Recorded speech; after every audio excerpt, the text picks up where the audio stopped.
Thank you very much for joining us today for the first inaugural, I guess those are redundant, subcommittee for the ARPA funds. In the future, this will be a webinar. Today, it is not a webinar. So I'm going to set a few ground rules. This is really a meeting for the 5 committee members. We love that you're here. We love that you're listening in, but we're going to ask everybody to remain muted and to not use the chat. That's going to be for us as we discuss the process. We will, I promise, have a public hearing, and we do want lots of public engagement. But today's meeting is really for us as a subcommittee to get to know each other and go over the process. I would say, if you have a question about the process, then you can go ahead and chat me. And I'll be moderating today's session, so I'll make sure that that question gets answered. On that note, we are going to introduce ourselves as committee members. I will start. I'm Miriam Ashkenazi. I'm a select board member. I have 2 kids in the Brookline school system, one in the high school and one at Heath Elementary School. And I actually spent almost 5 years doing community granting when I worked at Oxfam America. So this is in my wheelhouse. And I'm going to popcorn it to Melissa. Hi, everyone. I'm Melissa Goff. I'm the Deputy Town Administrator, and I'm going to toss it to John. Yes, welcome, everyone. John Van Scoig, also from the Select Board, as Miriam is. Going back many years, a longtime town meeting member, one-time advisory committee chair, been active in a whole bunch of stuff in Brookline, including the Historical Society and so on. And just really thrilled that for a change, we're talking about like an abundance of money that we have to decide instead of a shortage of money and what are we going to do about it. Good to see everybody here. Glad you're participating in this. And I guess maybe I should turn it over to like Brian Kane. Well, good afternoon, everybody, and thanks, John. Brian Kane, 4 Lincoln Road, which is between the high school and town hall. I have a daughter at the high school, a freshman, and a 6th grader at the Pierce School. And I chair the transportation board here in Brookline. And when I am not volunteering for the town, I am the executive director of the MBTA advisory board, which reviews MBTA issues. So I feel like I have a strong transportation background to bring to this committee, and I second what John just said, in that it is wonderful to be trying to spend money instead of the opposite. Let's go to Arthur. Good afternoon. I'll have to just let me, can everybody hear me? I'm sorry. We're good. Okay. Good afternoon, Arthur Conquest, 115 Tappan Street. Moved here 1982. Had 2 children go through the public schools. Presently, I'm chair of the Adult and Community Ed. I also serve on the one of the commissions that is looking at filing complaints, the complaint committee. I'm married, and I've been, as I said, town meeting member for 20 some odd years. Anything else anybody else wants to know? Look forward to being of service to the community. We'll toss it to Jenny. Thanks, Melissa. I'm Jenny Ritt. I live at 2 Harvard Square here in Brookline Village. I've been here since 2013. Came here so that my daughter could attend Pierce School, and she graduated from Brookline High School in 2019. I am a town meeting member in Precinct 4, which is still Precinct 4. I was on the re-precincting committee. I'm running for town meeting again in Precinct 4. And I'm also on the Housing Advisory Board. And I work full-time as the Director of Planning and Community Development for the town of Arlington. I have pretty much all of my career experience reviewing grants in different ways, writing grants, helping to appropriate funds, looking at budgets, understanding the possibilities of what can be done with funds and leveraging money for great potential projects. In Arlington, I am doing exactly the same thing related to ARPA funds. So I have experience specifically with this particular pool of money. And I'm excited to be joining this group, having the conversation. And I also look forward to some sort of robust dialogue, which we'll talk about at some point during these committee meetings. Thank you. Tyler? Hi, I'm Tyler. I'm the town's budget analyst and grant administrator. Great, thank you, everybody. So we're following our agenda, which started with introductions. I just like to point out that we have a lot of expertise on this subcommittee, which I think is really, really valuable. So I really appreciate all of you for volunteering. And we're going to talk about the overall process. Melissa, should I take us through kind of the big picture overall process and then hand it over to you for more details? Yeah, I think that would be good. I'm just trying to figure out how to make the closed captioning work, and I'm struggling a little bit. I'm hearing okay, but definitely for the future, we'll make sure that that's set up for the future meet. It's not giving me the option to just automatically start it. So interesting. Okay, sometimes it's a little funky. So what we set out to have a process that was very community engaged and very transparent. And I think it's fair to say that however we end up, not everyone's going to be happy, right? There has to be priority setting. There are going to be really good proposals that simply aren't going to be funded, but we wanted to be very transparent why that proposal wasn't funded and why another proposal was funded over that. So keeping that in mind, we developed the following process, and some of it the subcommittee needs to hash out today, so we have a full process. But the first thing that's going to happen is we have 60 plus. How many proposals total, Tyler and Melissa? We're at 66 right now. 66, Route 66. We have 66 proposals. This is my opportunity to remind everybody that we are closing for phase 1 proposals next Friday, March 18th. So any edits to existing proposals or any new proposals need to be in by next Friday. The good news is if you don't make that deadline, we're going to have a phase 2. So we are giving out about 20 million of the about 43 million in this round.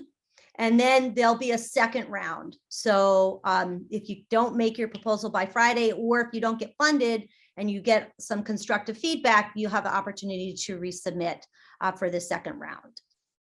The first thing that happens is the town is going to kind of score the proposal for eligibility, right? Basic eligibility. Your proposal is, I want $100,000 to fix the landscaping in my backyard. You don't meet eligibility and your proposal isn't going to get moved forward through the process, right? So once basic eligibility is met, that proposal will have a score on a scale of 100. And that's going to go in a kind of master spreadsheet. It's all this is going to be public, so everyone will be able to see that score. Then those proposals, the 66, are going to be divided up between us 5 committee members, and preferably we're going to try to, give the housing and planning centric proposals to Jenny. The public health ones will come to me. You get the right. The centering vulnerable communities will go to Arthur, and there's lots of overlap, but we're going to try to really put the expertise with the proposal. And then we have a tool that's been created with a kind of community lens in mind. And that tool is going to evaluate both the organization and the proposal itself for how does it serve the needs of the community, especially as it relates to COVID. And that is also going to be on a score of 100. So that we made that nice and easy. Both those scores will be out of 100. And that score is going to go in the spreadsheet. And I would say for you committee members, don't give yourself too much heartburn over that score. It's one measurement over many inputs. So take a look at it. And if you don't know the answer to something, you can reach out and we can try to answer it, but don't, you're going to have like 12 or 13 to do. So don't sweat over it too much. Then we're going to have discussion as a committee. We're going to go through those proposals. We're going to talk about the merits. We are going to have a process that we need to discuss today. And that's what we need to talk today about, how we want to do this as a committee, how we want to engage with the public, and how we want to receive input from the select board. And then those all get, those inputs are entered into the spreadsheet. The final entry into the spreadsheet is really how well does the proposal fit in these, I call them bumpers or buckets. We had this very robust community engagement process that outlined needs. I see you, Arthur. I will get to you in just 2 minutes, okay? That outline the needs the community has identified, and we are going to use those bumpers or buckets as, how does this proposal fit into those community identified priorities? And then once the proposal has all of that, we're going to, decide, are we elevating this proposal? Are we going to fund it? To what extent, right? We don't, as a subcommittee, we don't have to, we can say we want to fund these parts of this proposal, or this is a great proposal, but we're not going to spend all $15 million on this one thing, right? So those are going to be a part of our discussion. We have to put a slate together to send to Melissa and Mel, who will then kind of put it in a $20-ish million budget that will go to the select board to be voted on. All right, I'm going to start with Arthur. And then Melissa, we'll go into more detail. We are going to go over the scoring sheets today, so we can go over them together, so everyone can see what's on them. But first, let's take input on what you guys think about the process so far. Where are you at? What do you want to see change? And we'll discuss in more detail. Or now you can tell us how you see public input, how you see the committee working, and how you see select board input. Go ahead, Arthur. You're on mute. Still on mute, Arthur. I'm sorry. Okay, don't move as fast as you'd like me to. Sorry about that. Okay. Just there's a lot of information that's coming at us, okay, and will come at us.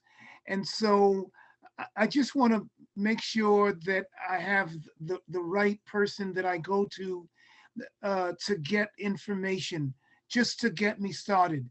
Now, I can come to you, but on the other hand, I know that you've got a full-time gig, okay, and a lot of other things going for you.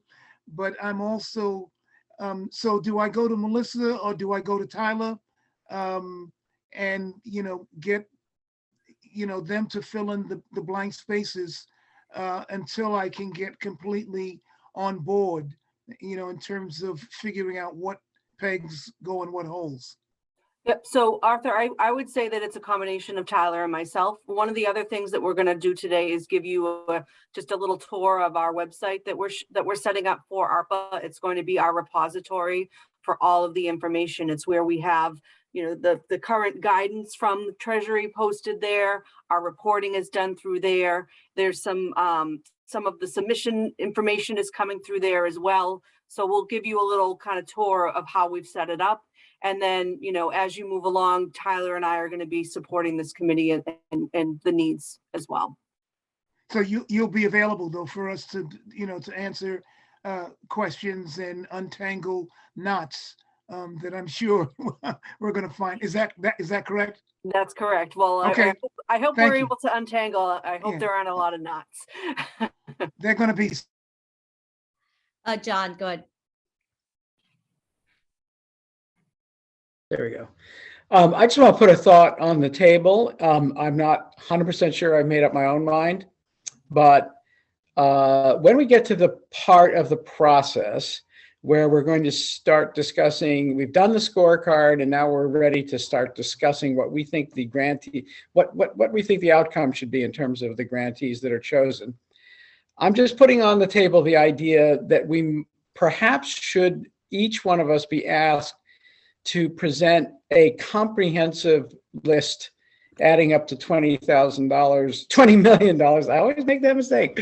I'm not used to big numbers. $20 million, because without looking at it comprehensively, if we were, for example, to start with one of the grant applicants who had a highest score, among the highest scores, and then worked our way down, just as one example.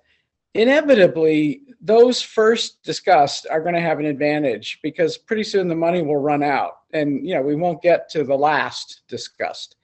And I'd rather that there be at least one point in time where I and the other members of the committee get to think comprehensively is what is our complete list that we think makes sense as a list. That's all. You know, I think it's a idea to consider, John, that everyone kind of puts together after we've had all these discussions, we each put together our own idea of what should be funded. And then, you know, if there's something on all 5 of our lists, that's, I think, something that gets elevated. What does everybody think of that? Yes, I see Jenny shaking her head. So I think that we can absolutely add that to the process unless there are any objections from the committee. Arthur, is your hand still up or? No, my hand is down. So, but on the screen, it says the hand is lowered. Oh, now it is lowered. All right. Okay, Thank you. all right, Go ahead, thank Brian. you. Thanks, Miriam. Will the slate of projects that goes to the select board be voted up or down, or will there be editing involved? The goal is to send to the select board an up or down vote with a slate. And so it is to already have the select board input when we send them that list, because I think otherwise it's going to be a really, right, you've got 5 people, you could spend weeks and weeks, especially our select board. Oh, thank you. My daughter just brought me lunch, everybody. And a Gatorade. So I think the key is really just to send something to the select board that's an up or down, that we've kind of had all those discussions before we get there. Which is also one of the things we need to discuss, which is how do we want the select board to provide us input? You know, do we want just an email from select board members after they've reviewed the proposals with the things that are most important to them? I'm open for other ideas. This has not been defined yet. So however we as a committee decide we want that input best provided to us. On that note, I will say people have been reaching out to me to have one-on-one meetings. And in an effort to avoid any kind of individual lobbying, I basically just asking them to email me rather than, you know, get on the phone or have one-on-one meetings with them. So I suggest you might think about a similar tactic.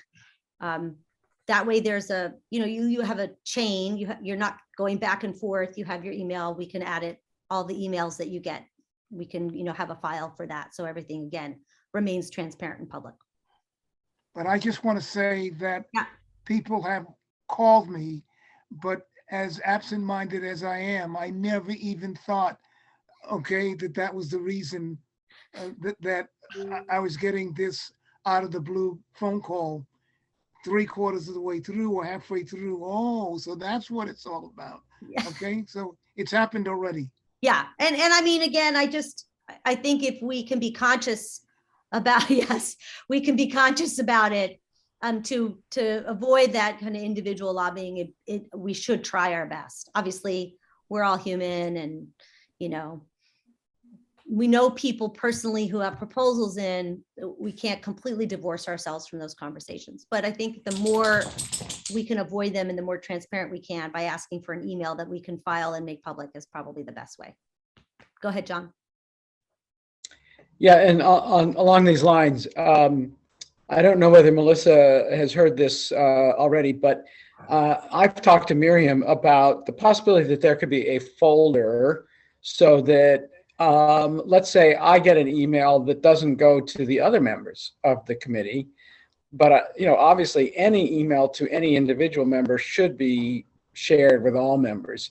Where can we put it without having endless, you know, reply all, whatever, chains of emails? If there's a folder where we can deposit any input we get, maybe even notes on a phone call or something, you know, so that at some point every member of the committee can access any input we get. Yeah, I'll have to work through that. Maybe talk to IT about, you know, what the best way to capture that would be. Go ahead, Brian. I would posit that it is possible to do that on some kind of a public Google Drive. I've done it before for different committees in Brookline. You can just make the link viewable to the public. I also how do I say this delicately? I don't want my personal email FOIA'd. That's happened to me before. It's not a pleasant experience. So if there's even a way to discourage emails, I would encourage that. Or I don't know if we can have town emails created for those of us doing this, you know. That's actually a great idea. I don't know the answer to that, Melissa and Tyler. Or if we can have an ARPA email inbox. Is there Right. one Yeah, already? I don't want to commit without talking to IT, but there's, Yeah. I think there's something that we can do to help kind of manage that. Because for those in attendance, no lie, the volume of contact has been high.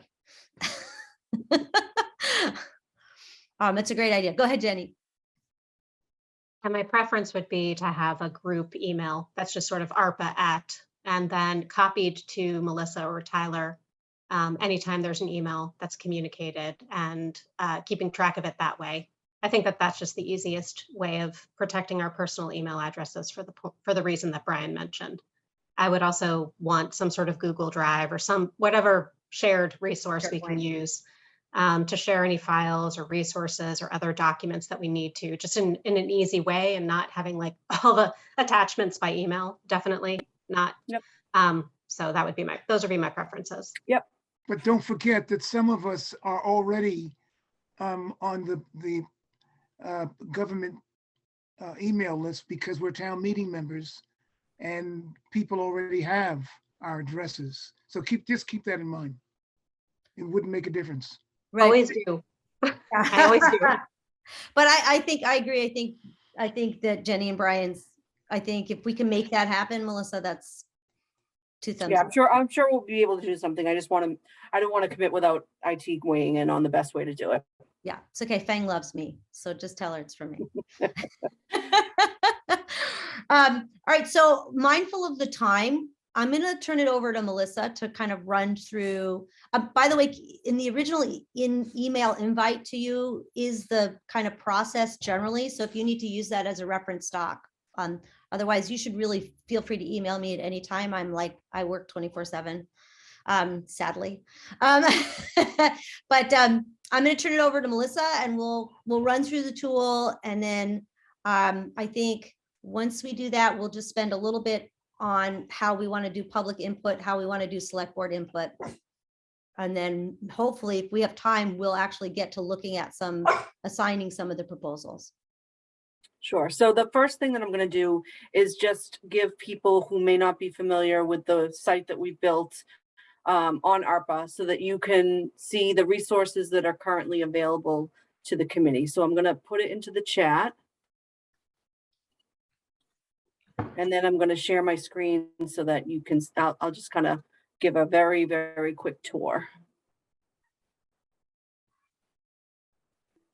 So this site here essentially just provides an overview. We are trying to make sure that this latest news section is kind of where you go to find, where we currently are at.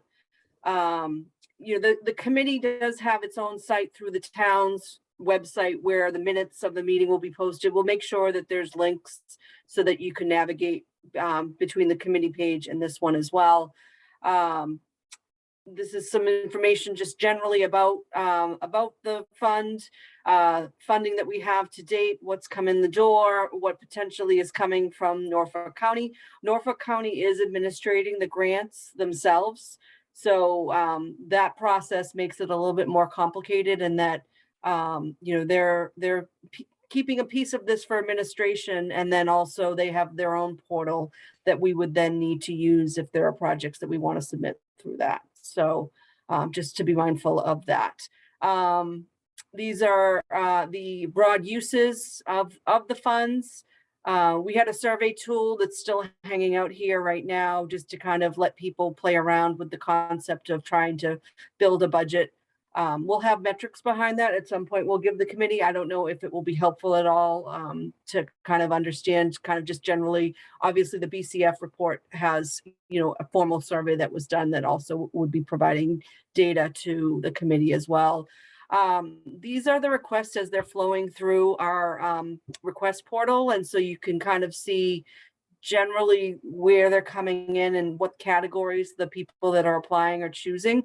I will say that Tyler and I are going to be making the decision on what categories the projects are going to fall under, because we're going to be responsible for administering the grant. So we need to make sure that the projects that get approved are recorded in the correct category. So there might be a little bit of a difference between what people think their category is and what they actually end up being.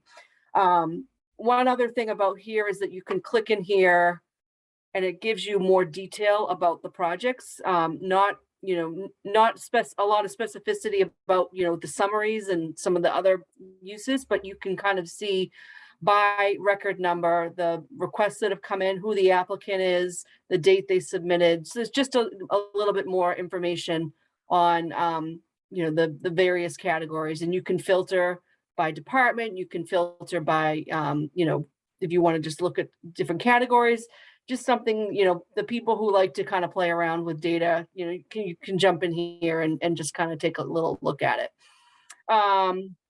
Then this is all the resources that we think, would be helpful for people as you're trying to understand. Obviously, we're not expecting everyone to be an expert in ARPA. Tyler's done a lot of reading and webinars. I've done my fair share of reading and webinars, and we're still very much tuned into any shared resources that are happening, with our peer communities, with our professional organizations, and all the rest of it. But to the extent that there are resources that we think are helpful, we're posting them here on the site. And then you can see that we do have links also to the Treasury specific information. And then you can see we are required to report quarterly, and our first quarterly report is posted here, and all future reports will also be here as well. This link here is for the request portal. So once the deadline is passed, this will get removed.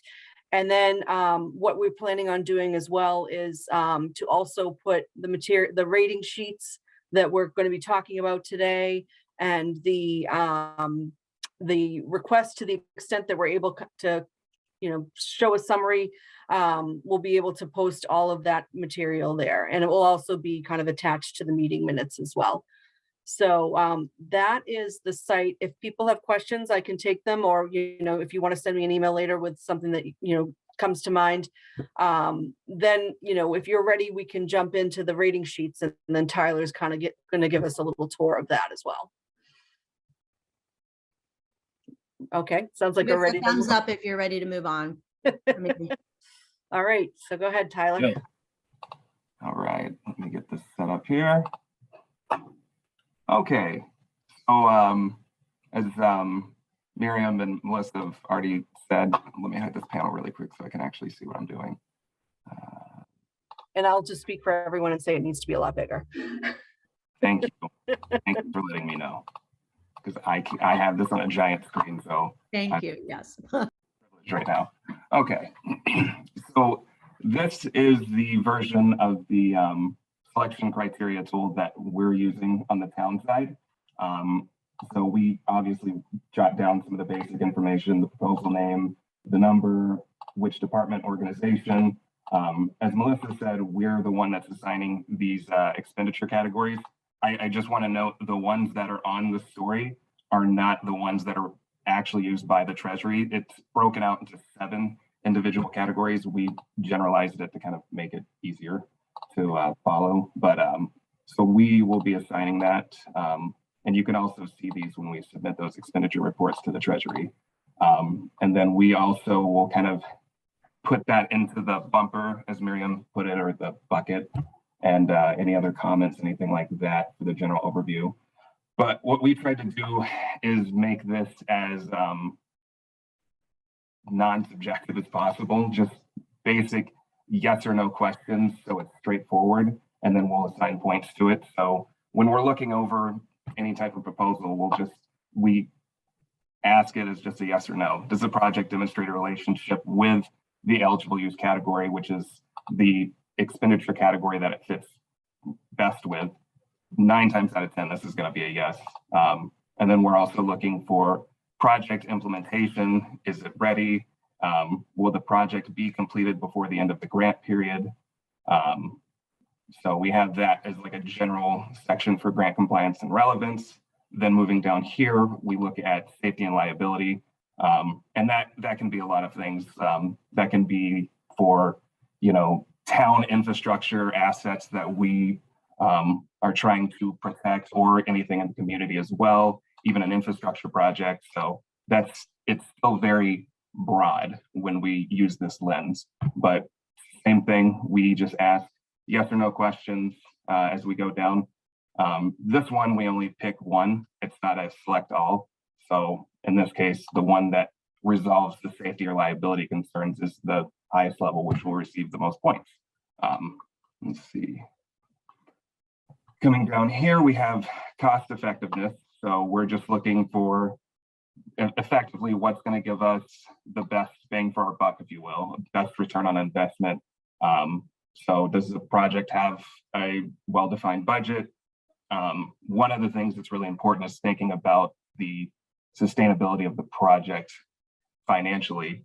So when we ask, does the project require additional funding after the grant period, that's pretty straightforward, but we're looking at that also in terms of, is there a staff position that we're hiring that is expected to continue that would be put into the operational budget? So those are things that we consider when we're looking at these projects. We also look to see if the project has any other matching non-federal funds. Is there any type of revenue generating component to the project for the town? So essentially local receipts. So is there anything from like an excise tax or anything with like the golf enterprise fund, water, sewer, something like that? And then is there a potential for it to reduce current or future operating costs? Coming down here to the innovation section, we look at this as another way to kind of state solid return on investment. So does the project provide any public benefit that's going to be long lasting after the grant period? Is there an enhancement to a service, or does it expand any type of program? And then does the project establish opportunities to leverage other funding sources? Just to point out, I tried to spell it out here, but that's, I tried to make this different between the revenue up here. This is more so asking, is this creating eligibility for other grants, especially as we're looking at the infrastructure bill? So that's something else we're looking at. And then we come down here and we are looking at components of equity. So does the project taking place in a qualified census tract? Is it providing equity to the underserved communities? Is my screen still sharing? Yes. Okay, sorry, I didn't see the green border there for a second. And then does the project respond to a documented disparity? And then the final one, when we're looking at community support, so we're looking at the BCF or any other type of documents that have just stated, backing from the general public for some of these projects, either by name or project type. And this is the only other one where we're only assigning one yes or no answer. So this one is just sort of another rank, I guess. I can't think of the word. So this is what we're using for our score. I'm gonna build out one for the committee as well, but I don't. Hey, Tyler. Yeah. It's John. Do you mind just showing people how, if you answer yes, it automatically fills in the score? I just want to be sure people get the connection here. Oh yeah, I probably should have done that. Thank you.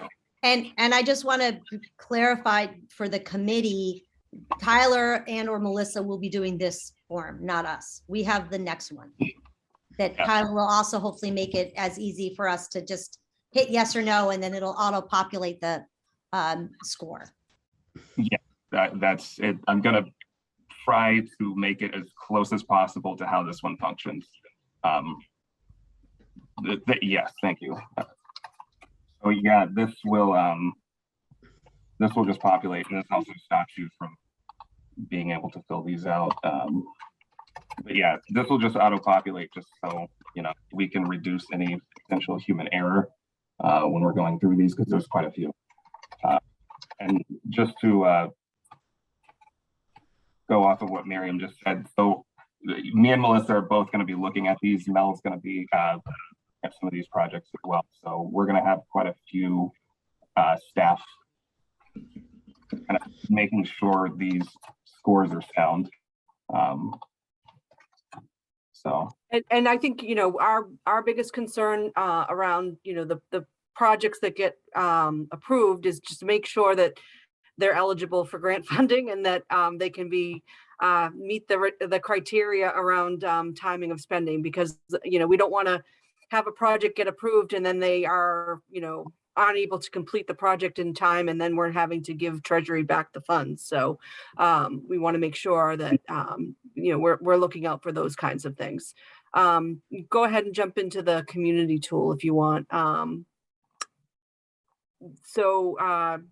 know that we got some additional measures here. There are some duplicates here, but there are essentially looking to build with some similar ratings, but obviously some different criteria. Miriam, I don't know if you want to talk a little bit about some of the Yeah. ratings, or. So, I mean, what we wanted to do is, because I think there were two things that were really important to us as we built out this process. The first was transparency, or the first was community engagement, frankly, and the second was transparency. So this is really a way to kind of power the community engagement so that it becomes in and of itself a separate important lens in our scoring. And so this is just a way to say, okay, now you've passed test number A, you meet eligibility. This is something that's feasible and doable, and we've evaluated it, in terms of the important things that we need to think about, like, are you going to be helping fray costs for the town, or in 5 years, do we need to be able to fund these positions in our operational budget? This is more like, does this organization have experience working with communities, achieving the kinds of programming that they're proposing to do? And because this money really is about the community, that's the lens that this tool has.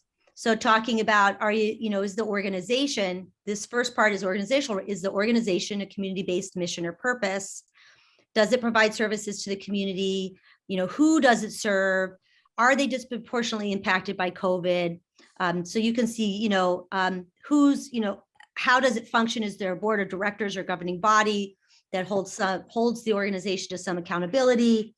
And what is the financial capacity? And you see the numbers here, but I'm going to, Tyler's going to make it all work.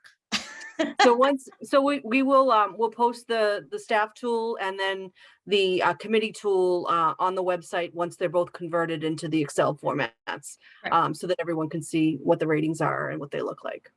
And this second part is generally the same questions, but now actually the lens is not on the organization, but on the proposal itself, right? So it's important that the organization also has, experience doing what it is they want to do, but that the proposal still itself has that same lens. So, and Tyler, by the way, feel free to make it look exactly like the town tool. There's a lot of text here, but you don't need to reproduce the text. I was going to anyway, just so it's easy for anyone in the public looking at both to sort of just same format. So perfect. Yeah. So and again, I'll say they're both on a scale of 100, so that the numbers will we don't have to kind of convert power in our head. And to the committee members, I would say if you don't know an answer to this question, you can either reach out to the rest of the committee for an answer, or I would say that might be a checkpoint during the next meet, like as you continue to meet, like any kind of collaborative checkpoints on the tool, or what you're seeing in requests, like that's kind of part of the purpose of what your working committee should look like. I think that's great. Yes, Melissa, that's a great suggestion. How is everybody? I just want to do a check-in with the committee. How's everybody feeling about this? Brian's got a thumb up. Good. I'm comfortable with it. I appreciate you walking through both of them. Great. And Arthur, you said something, I'm sorry. No, I'm just, the type is, the font is very small, okay? So, yeah, that's better, much better. Sorry about that. That's okay. And we'll have to come back to that at some point, just in terms of the sight leading the blind.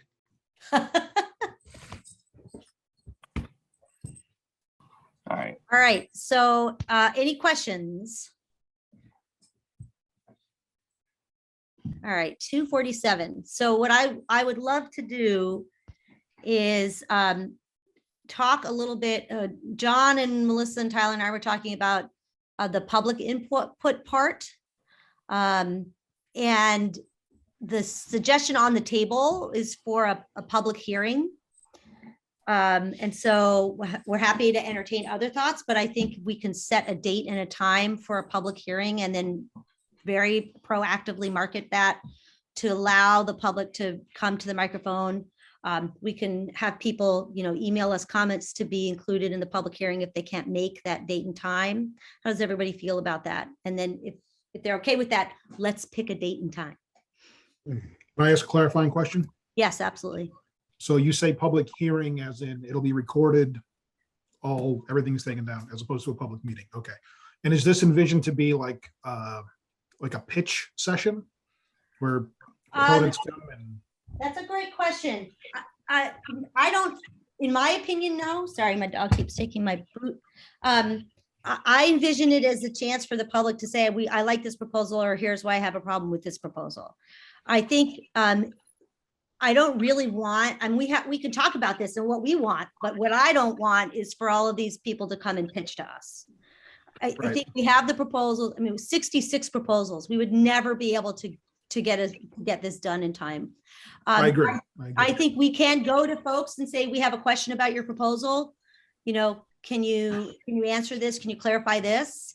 But I would rather avoid having pitches. Go ahead, John. Yeah, no, sorry, just to Yeah. finish up there. I have no issue with that. I just, if we do that, we, like I said, like you said, we can't have 66 pitches. You have to limit the time frame very, very tightly. And in my experience, people in our town aren't great at keeping to time limits during public comment sessions. I go to a lot of them around other places. So anyway. Point well Go ahead, taken, John. that we actually have to have a time limit for speaking during the public hearing. Totally agree. Go ahead, John. A couple of questions. Have we, so far in this meeting, excuse me for not knowing the answer to the question, have we so far given people the deadline we're working against for, bringing all of this to the select board? We haven't. That's a great point. I think it's April 16th, 19th, isn't it? 19th. I think it's the 19th. Yeah, I just wanted to get that out there because I think that'll affect people's thinking as to when to have the hearing. And is it a safe assumption that we probably don't want to have the hearing until after we're done with our scorecards? Oh, absolutely. And so would it be a good thing or a bad thing if the hearing turned out to be all about people critiquing the scorecards? Honestly, I mean, I think it's irrelevant. Like, we want to hear what they have to say. If they want to critique the scorecard, I think that's something we should hear. I mean, at that point, it'll be too late, but we have a whole other process coming around the second time. So certainly it can inform us as we go into phase 2. I don't know. What does everyone else think? I think it's kind of inevitable, that probably that'll be a major focus of people at the, because let's face it, we've kind of set it up that if anybody doesn't agree with the assessment we gave them, this will be probably their own, I don't know if this will be their only chance, but it'll be a valuable chance to say so. Arthur, go ahead. Yeah, but unfortunately, anybody who is not going to be chosen is going to have their concerns, okay? And I have some questions about people making pitches. We have made our decisions. We've been given the responsibility to do that to the best of our ability. And, that's the way that the way the ball is going to bounce. Unfortunately, unless it's a major error, but, we all have our biases, we all have our pluses, whatever they are. And the public who have submitted proposals have to go with it, and maybe we'll get it right the second time. Is that right? In other words, if you don't make this cut, you can apply again.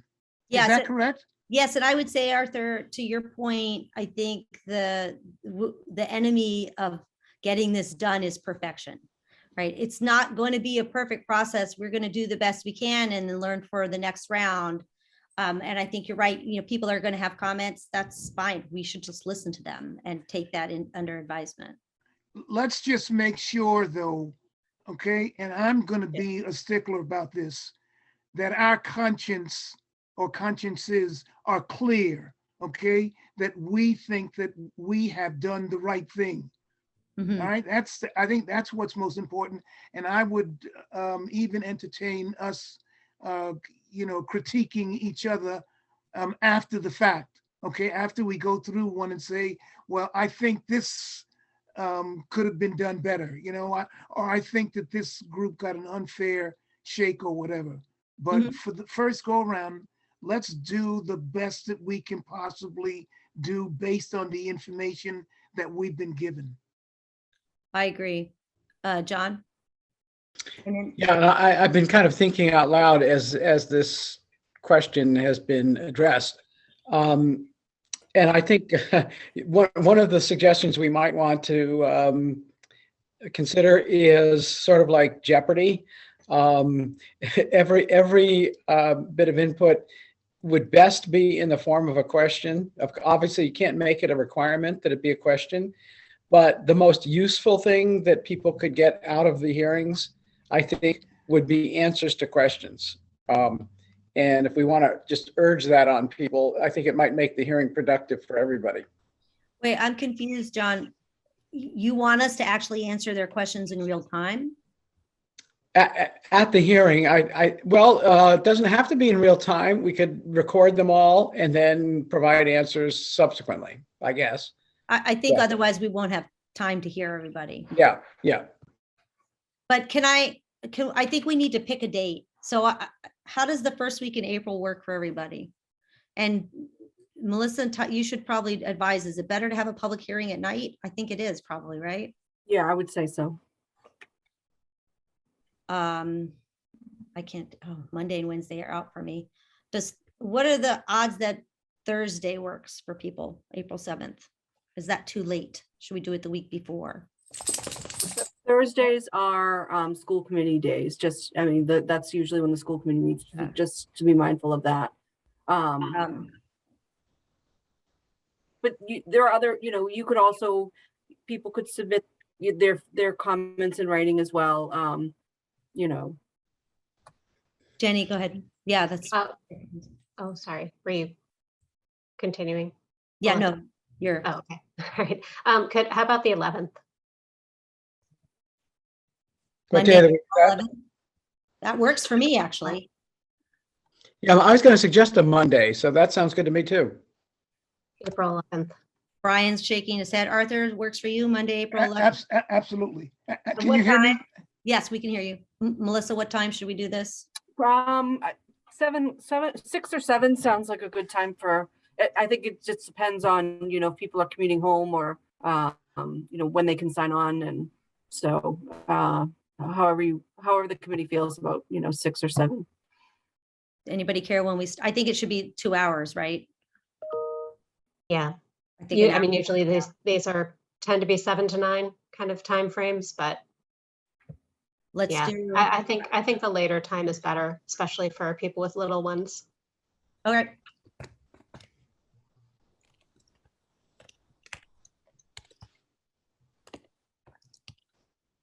All right, we've got our public hearing. And because again, I'm really mindful of time. Can you guys stay for another 5 or 10 minutes? Or Brian's a yes. Arthur, Jenny? I have 5. 5, okay. So does this time work for everybody to meet every week, or do we want to find another regular meeting time? I think this is good. This is Works for me. This Jenny, is Brian? perfect. Works All for right. me. So this is we will be meeting every week until we vote.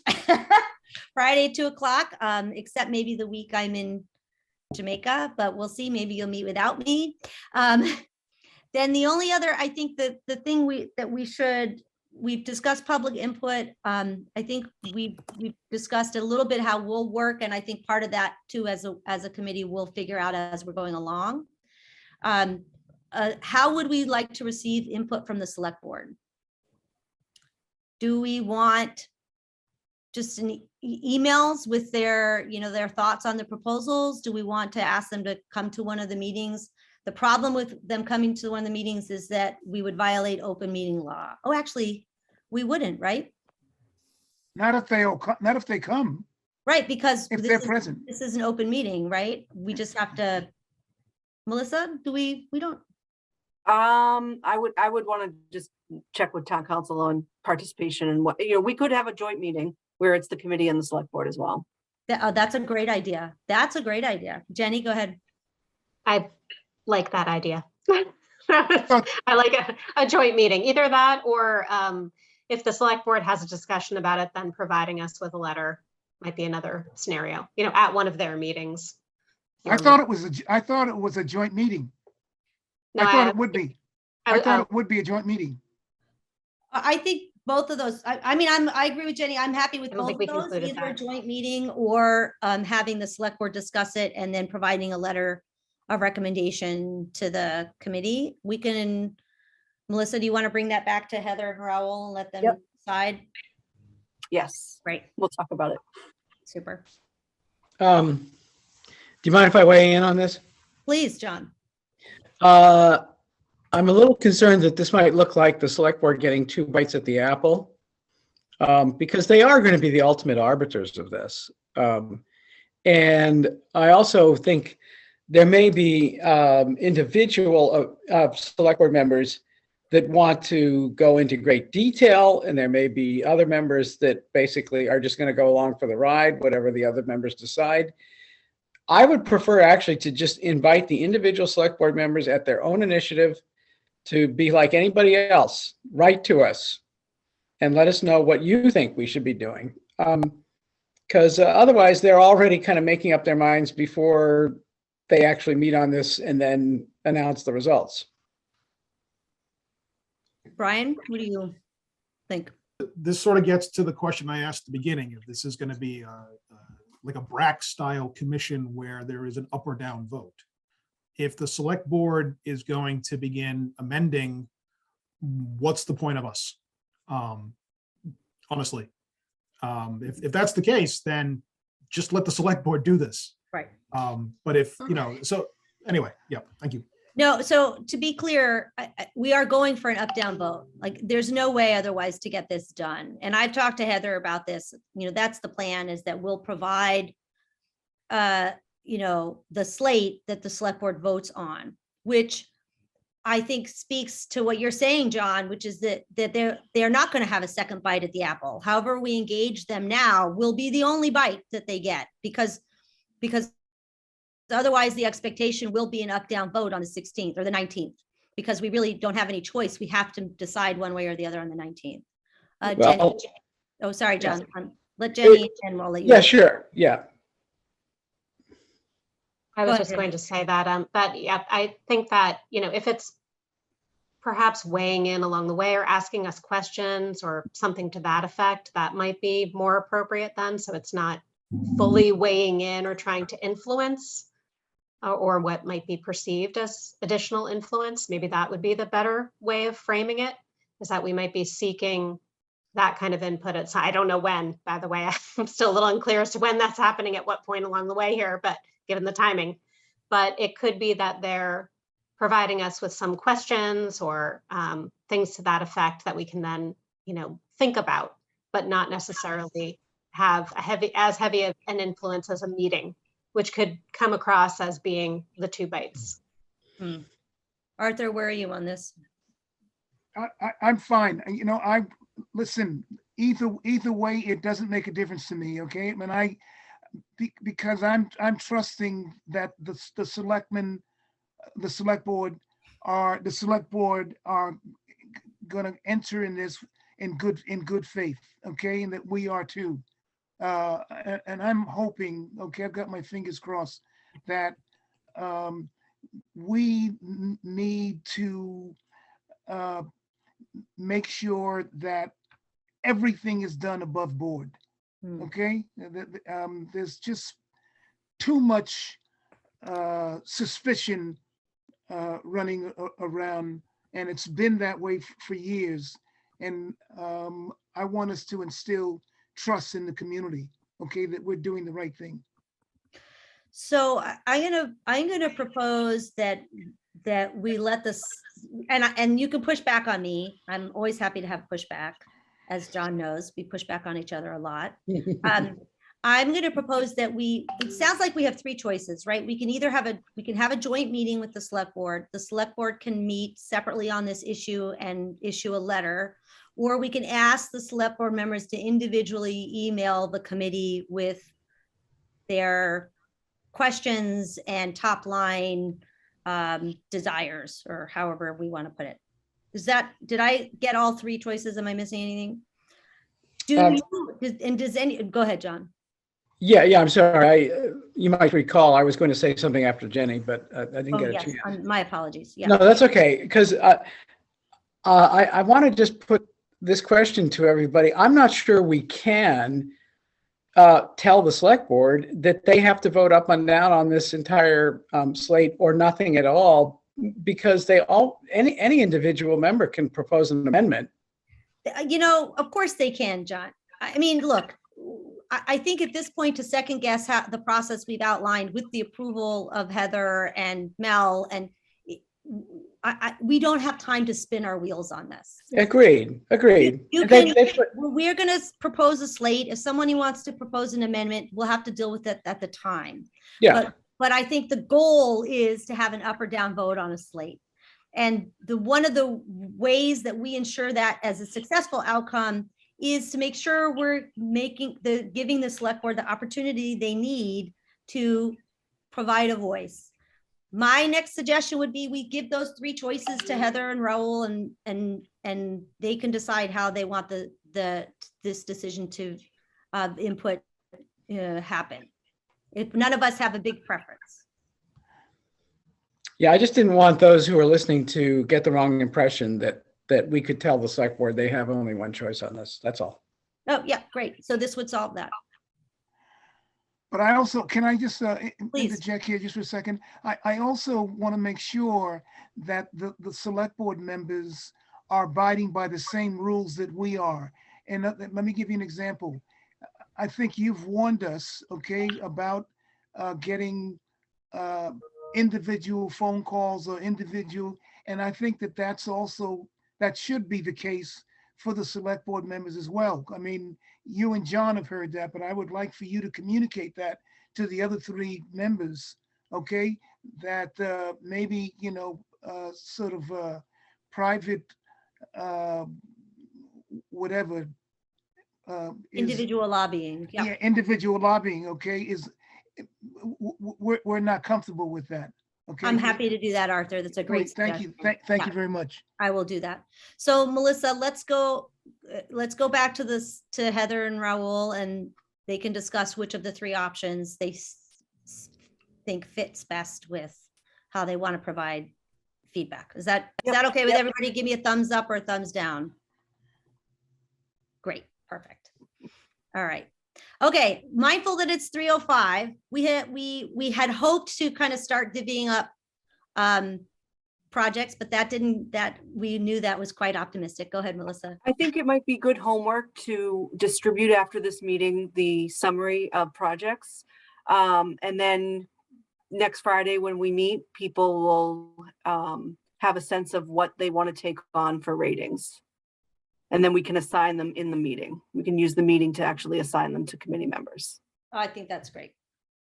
Okay, so we'll, get that ready for distribution and we'll post it to the site as well. At some point, Melissa, I'm going to call you just about the open meeting or somebody, okay, about open meeting law, okay? Sure, yep. Doesn't have to be now. All right, I think that's it. Thank you very, very much. As you can see, I try to stay on time. I run Thank a you. lot of meetings, so it's Thank one you of the very much. things I do. Okay. Thank you, Have a great Melissa and weekend, Tyler, everybody. especially for your support. Thank you. Thank you.